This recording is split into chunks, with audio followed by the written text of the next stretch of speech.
Pada tahun 1494, Luca Pacioli mengeluarkan buku yang berjudul Summa de Arithmetica Geometrica Proortioni et Proportionalia.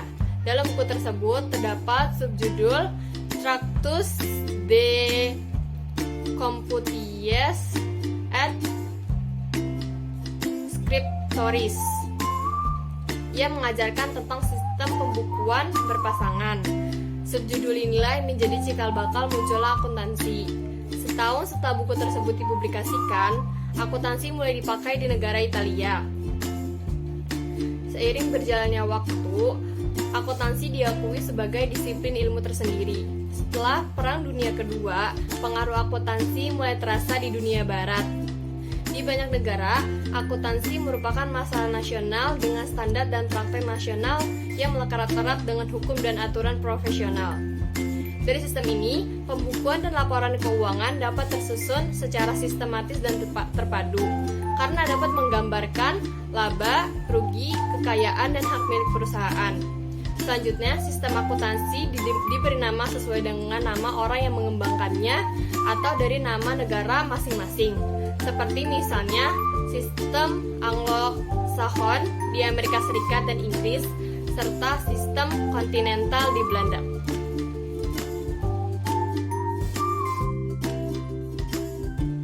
Assalamualaikum warahmatullahi wabarakatuh. Nama saya Ahmad Fahri Guru Agung dari kelas 11 IPS 2 kelompok 1. Di sini saya akan menjelaskan pengertian akuntansi. Pengertian akuntansi adalah suatu proses mencatat, meringkas, mengklarifikasikan, mengolah, dan menyajikan data transaksi serta berbagai aktivitas yang berhubungan dengan keuangan, sehingga informasi tersebut dapat digunakan oleh seseorang yang ahli di bidangnya dan menjadi bahan untuk mengambil suatu keputusan. Nama saya Alakanira Putri, ingin menjelaskan tentang penggunaan informasi akuntansi. Setiap perusahaan pasti menggunakan informasi akuntansi untuk menjalankan kegiatan bisnisnya. Para pemakai informasi akuntansi biasanya tergantung sesuai keperluan dan kebutuhannya. Di dalam perusahaan, akuntansi wajib dirancang sebaik mungkin agar menghasilkan suatu laporan yang mampu memenuhi keperluan informasi dari setiap pihak yang memiliki kepentingan tersebut. Para pemakai informasi akuntansi tersebar di masyarakat dibedakan menjadi dua kategori, yaitu pemakaian informasi akuntansi internal dan pemakaian informasi akuntansi eksternal. Pemakaian informasi akuntansi internal adalah orang yang terlibat dalam membuat laporan akuntansi. Contohnya manajer dan pemilik perusahaan. Sedangkan pemakaian informasi akuntansi eksternal adalah individu atau lembaga di luar perusahaan yang menggunakan informasi demi pengambilan kebijakan. Contohnya investor, supplier, dan kreditur.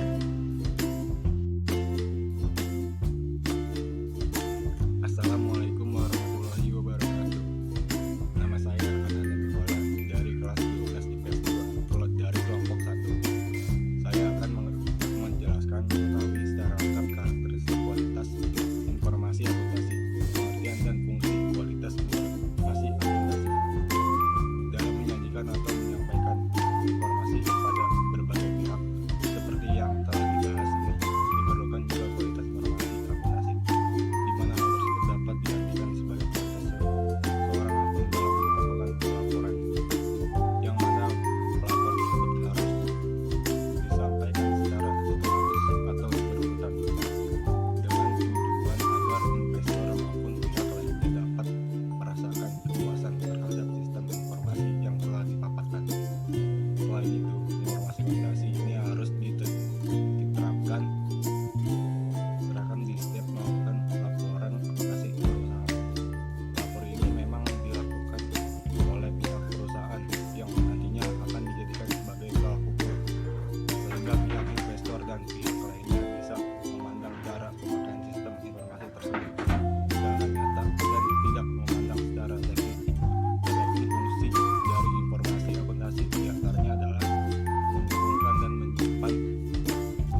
dibutuhkan penyajian kualitas informasi akuntansi. Akuntansi dapat dijadikan sebagai tolak ukur dalam mengukur hasil kegiatan ekonomi yang dilakukan oleh setiap perusahaan, di mana hasil kegiatan ekonomi tersebut juga memiliki peran dalam menyampaikan informasi pada beberapa pihak yang ada. Pihak ini bisa dikatakan sebagai seorang investor, kreditor, manajemen maupun regulator. Karakteristik kualitas informasi akuntansi. Adapun karakteristik ini pada umumnya dijadikan sebagai penunjang. Penunjang ini yang akan memberikan pengaruh mengenai berapa gunanya informasi yang disajikan, di mana karakteristiknya harus ada dalam setiap informasi. Sebagai poin penting dalam pengambilan keputusan berikut ini adalah pembahasan lengkap mengenai karakteristik kualitas informasi akuntansi. 1. Relevan. Adapun dapat mengacu pada beberapa cara dalam membantu informasi akuntansi, di mana dapat membantu dalam pengambilan keputusan keuangan suatu perusahaan juga memenuhi dua unsur. Yang ada unsur tersebut antara lain predictive value dan juga confirmatory value. 2. Dapat judi atau reliabilitas dapat diartikan sebagai suatu keandalan yang menunjukkan sebagai akurat, di mana informasi ini dapat mencerminkan sumber daya di dalam perusahaan. Ada pula cara pengembalian modal yang dimiliki dan melakukan suatu aktivitas. 3. Dapat diverifikasi. Laporan suatu perusahaan juga harus diverifikasi oleh para akuntan yang ada, di mana proses verifikasi ini dapat dilakukan dengan menggunakan metode yang sama. Karena pada dasarnya pengukuran tidak dapat sepenuhnya lepas dari sebagai pertimbangan dan pendapat. 4. Ketetapan waktu. Kualitas informasi akuntansi harus tepat atau seberapa cepat informasi tersebut tersedia untuk penggunaan, karena jika tidak tepat waktu maka informasi tersebut dapat dianggap kurang bermanfaat dalam pengambilan keputusan jika disajikan. 5. Dapat dipahami. Laporan keuangan tersebut harus dipahami dengan sejauh mana informasi tersebut, karena pada dasarnya informasi atau laporan tahunan tersebut memiliki banyak kelemahan yang bersisa harus sama. 7. Netral. Kualitas informasi akuntansi yang netral. 7. Netral. Kualitas informasi akuntansi yang terakhir ini harus bersifat netral, dengan kata lain tidak memiliki ketergantungan terhadap kebutuhan yang diinginkan dari pihak tertentu. Akan tetapi informasi yang ada di dalam laporan tersebut harus bisa diarahkan sesuai dengan kebutuhan secara umum oleh pemakai. Sekian dari saya. Wassalamualaikum warahmatullahi wabarakatuh. Prinsip akuntansi yang berlaku umum. 1. Prinsip biaya historis. Dalam prinsip ini menghendaki penggunaan harga peroleh dalam mencatat aktiva, hutang, biaya, dan modal. Contoh, saat kita akan membeli sebuah gadget, kita ditawari dengan harga 5 juta. Setelah melakukan tawar-menawar, jatuhlah harga gadget tersebut dengan harga 4.900.000. Dari kondisi itu, maka pencatatan kita yang muncul adalah angka 4.900.000. 2. Prinsip pengakuan pendapatan menjadi persoalan yang sangat penting bagi perusahaan tentang kapan pendapatan sudah harus diakui. Pendapatan dapat dikatakan terrealisasi apabila suatu produk sudah dipertukarkan dengan kas yang diakui saat penjualan. Dasar yang digunakan untuk mengukur besarnya suatu pendapatan ialah dari jumlah kas maupun ekuivalen yang diterima dari hasil transaksi penjualan. Harga dan merupakan pengukuran objektif dari jumlah pendapatan yang diakui. Yang ketiga, prinsip mempertemukan. Maksud dari prinsip ini adalah mempertemukan biaya dengan hasil pendapatan yang muncul karena biaya yang telah dikeluarkan. Prinsip ini digunakan untuk menentukan besarnya penghasilan bersih dari setiap periodenya. Biasanya prinsip ini digunakan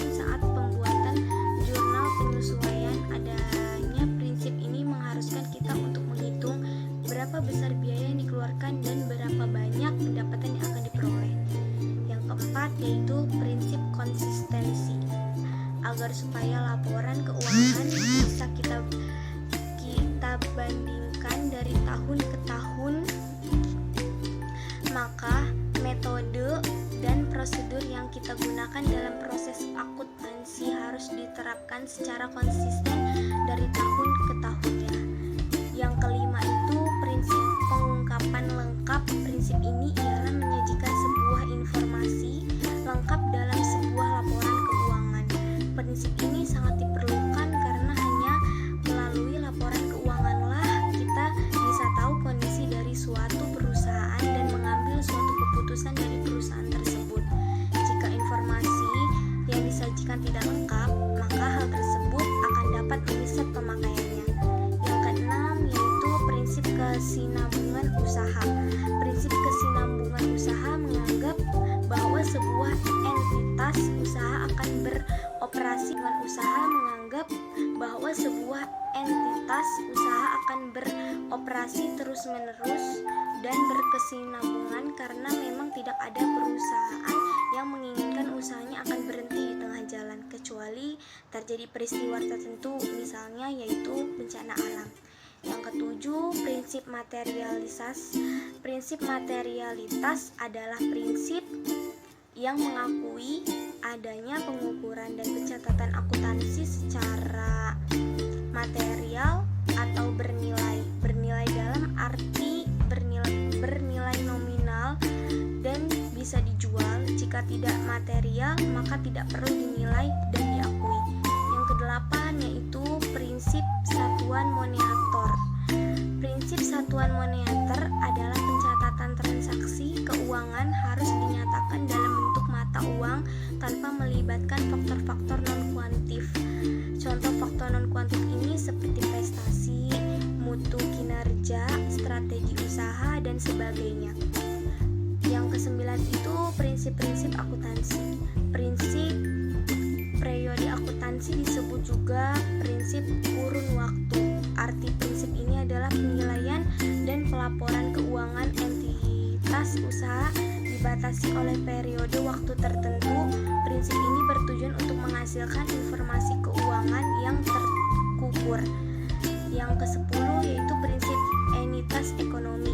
Prinsip entitas ekonomi disebut juga dengan prinsip kesatuan entitas. Prinsip ini mengakui konsep kesatuan usaha sebuah perusahaan. Maksudnya bahwa suatu perusahaan adalah sebuah kesatuan usaha atau ekonomi yang berdiri sendiri dan terpisah dengan pribadi pemilik ataupun entitas ekonomi lainnya. Yang ke-11 yaitu prinsip akuntansi berlaku umum versi APB. Prinsip akuntansi dalam versi ini terdiri dari landasan konseptual seperti dalam rangka konseptual versi FASB dan PABU yang disebut. Kenalkan, nama saya Aurelia Putri Gusyanti dari kelas 12 IPS 2. Saya di sini akan menjelaskan profesi akuntan. Keahlian akuntan, seseorang dengan profesi akuntan biasanya memiliki berbagai keahlian, yaitu sebagai berikut: akuntansi biaya, pengauditan, sistem akuntansi, akuntansi keuangan, teori akuntansi, sistem informasi manajemen, perpajakan, dan macam-macam profesi akuntan. Sebagai berikut adalah jenis-jenis profesi akuntan yang masih ada hingga saat ini. Di antaranya adalah akuntan perusahaan. Akuntan perusahaan adalah seorang akuntan yang mengabadikan diri atau bekerja pada suatu organisasi atau perusahaan. Beberapa tugas yang harus dilaksanakan oleh akuntan perusahaan antara lain adalah menyusun anggaran perusahaan, menyusun laporan akuntansi tertuju untuk pihak di luar perusahaan, menyusun sistem akuntansi, dan mengurus perusahaan permasalahan pajak. Akuntan publik. Akuntan publik merupakan seorang akuntan yang bertugas untuk melayani masyarakat dalam lingkup publik dan sedang memerlukan jasa.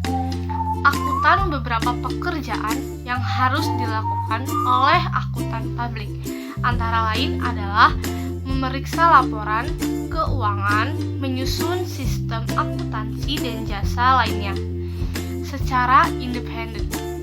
Akuntan pemerintah adalah akuntan pemerintah, seseorang akuntan yang bekerja untuk perusahaan-perusahaan milik pemerintah. Biasanya, akuntan pemerintah bekerja untuk memeriksa dan mengawasi aliran keuangan negara dan membuat rancangan sistem akuntansi tertuju untuk pemerintah. Akuntan pendidikan adalah seseorang akuntan yang bekerja di lembaga-lembaga bidang pendidikan. Beberapa tugas yang harus dilaksanakan akuntan pendidik antara lain adalah membuat dan merancang kurikulum pendidikan akuntansi mengajar.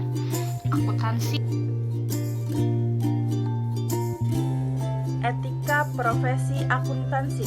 1. Kerahasiaan. 2. Tanggung jawab profesi. 3. Objektivitas. 4. Standar teknis. 5. Kompetensi. 6. Kemandirian. 7. Integritas. 8. Kepentingan publik. Bidang-bidang akuntansi. 1. Akuntansi keuangan. 2.